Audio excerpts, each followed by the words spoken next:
আসসালামু আলাইকুম। আমি নাদির আহমেদ নুসাইবা রান্নাঘর থেকে সুস্বাগত। আপনারা সবাই ভালো আছেন? আমার পরিবারের সবাই ভালো আছে আলহামদুলিল্লাহ। ঈদ উপলক্ষে আপনাদের মাঝে আরও একটা রেসিপি নিয়ে হাজির হলাম। সেটা হলো তুর্কিশ একটা ডেজার্ট তুলুম্বা।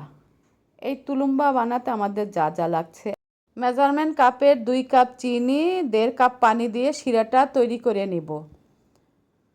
আর 1 চা চামচ এলাচের গুঁড়া শিরার ভিতরে দিয়ে দিব, তাহলে ফ্লেভারটা ভালো আসবে।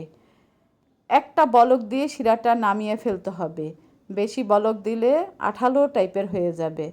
আর শিরাটা যেন জমে না যায় অনেকক্ষণ, শিরাটা লিকুইড থাকে, তার জন্য আমি 1 ফালি লেবু চিপে দিলাম।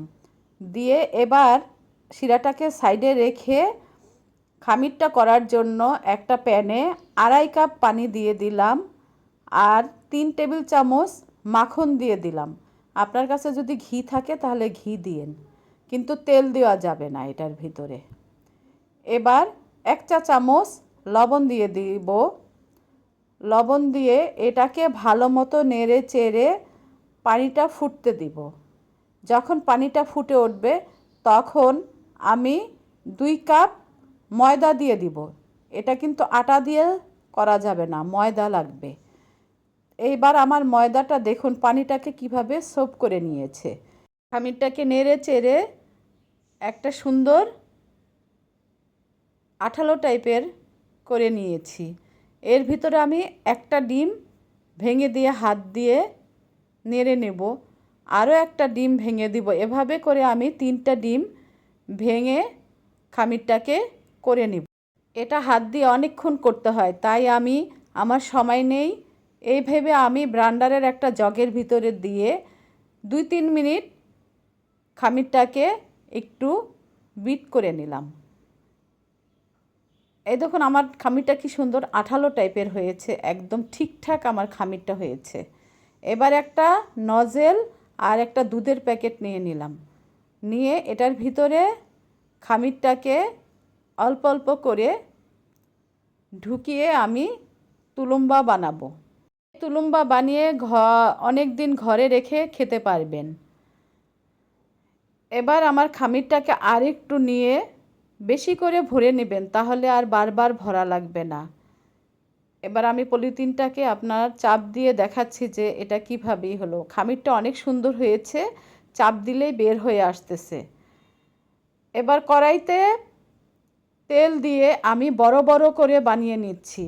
এটা কিন্তু ছোট ছোট করে বানানোর নিয়ম, কিন্তু আমি একটু বড় বড় করেই বানালাম। তুলুম্বা কিন্তু ঠান্ডা তেলে ভাজতে হবে, গরম তেলে ভাজা যাবে না। আমি চুলার আঁচটাকে মিডিয়াম আঁচে রেখে একটা একটা করে তুলুম্বা কেটে দিচ্ছি।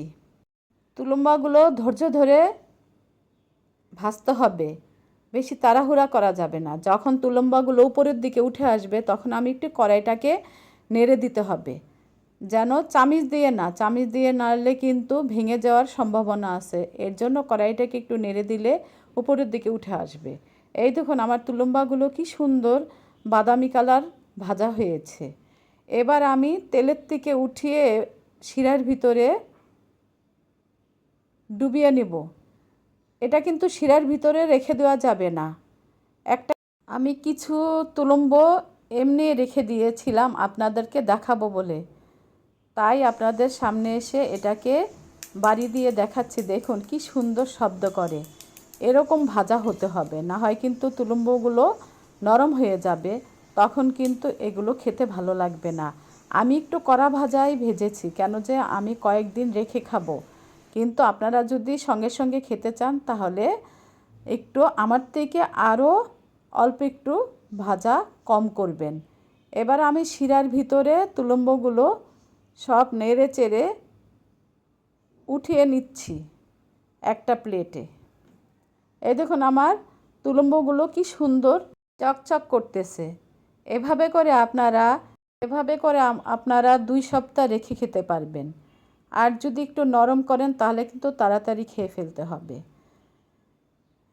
আমার তুলুম্ব ভাজাগুলো কেমন হয়েছে আপনারা কমেন্ট করে জানাবেন, এবং আমার সাথে থেকে আমাকে লাইক, কমেন্ট, শেয়ার, সাবস্ক্রাইব করবেন। এই দেখুন, আমি কিছু তুলম্ব শক্ত শক্ত রেখেছি আর কিছু নরম করেছি আপনাদের দেখানোর জন্য।